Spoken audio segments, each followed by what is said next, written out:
Welcome to Onimka M. Let's talk about the firmament above the flat earth. Let's start with the dome. There are different opinions on what is above the flat earth, but the general flat earth belief is that the earth's sky is surrounded by a dome, the holes in the air, and protect us. The Bible says it's made up of a glass. That is in the book of Job. The Bible clearly describes a firm dome in which the sun and the moon were placed. It is discussed in the book and stated in Genesis chapter 1 verse 14 to 19. There is actually a real evidence of the dome. Edwin Hubble admitted in his book, The Observational Approach to Cosmology, that the observable universe was small and curved all around us like a sky dome. He couldn't explain it, but ignored it like he did the evidence for geocentrism. The sun and the moon. The sun and the moon are close and small and are located inside the dome. They cycle around the above the flat earth, creating day and night and the seasons. Because of the sun is quite small compared to the earth, and because of vanishing point and perspective, we can't see the sun when it has cycled to the other part of the earth. That is what causes day and night. Right in the center of the earth, like the spindle of a turntable, stands what we call the North Pole, around which the continents are variously organized. Around those continents stretch the ocean, vast tracts of water spanning away from the land in every direction as far as the eye can see. At the ocean's end towards Antarctica, or rather the Antarctic wall, an insurmountable 200-foot glacial rampart that surrounds the world on all sides, and above everything looms a dome made up of adamantine glass. It is called the firmament. It protects us from harm and keeps the sun and the moon and the air inside.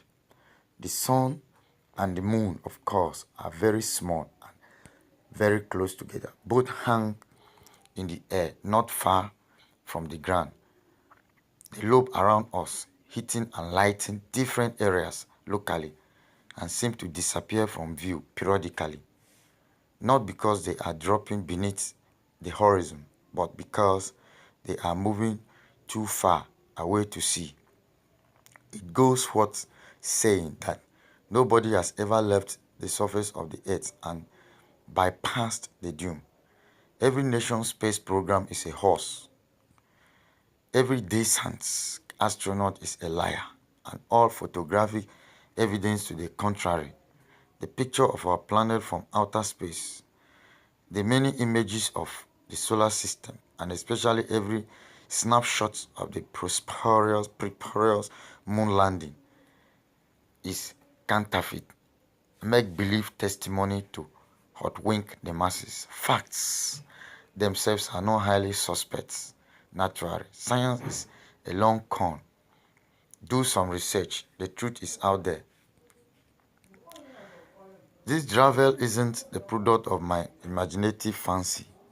These are the convictions, the firm, the unrelenting beliefs of the flat earthers, a group which, as it is subsequent would suggest, insists that the earth is not round, that is protected by a glass dome, and that the prevailing mistruths about its shape represent a global conspiracy of indoctrination and control. Or not global, I suppose, but in any case, pernicious and worldwide. This lunatic fringe is inflexible, tireless, and cannot be persuaded by evidence or reason.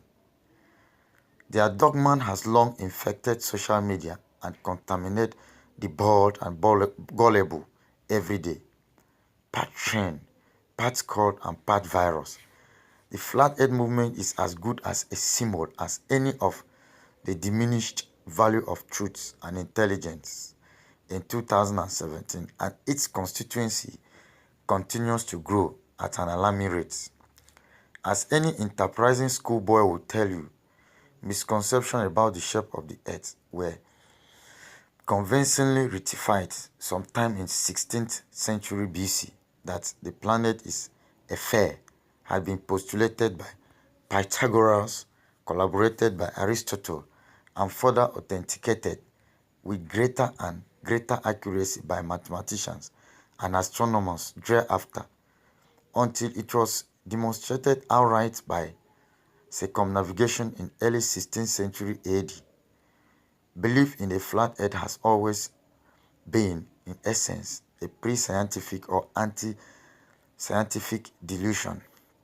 And yet, despite this, the belief endures and in strange places. Today, the flat earth gospel thrives on Facebook and YouTube, shared by way of memes, image macros, and on websites that look like they were designed in the mid-90s.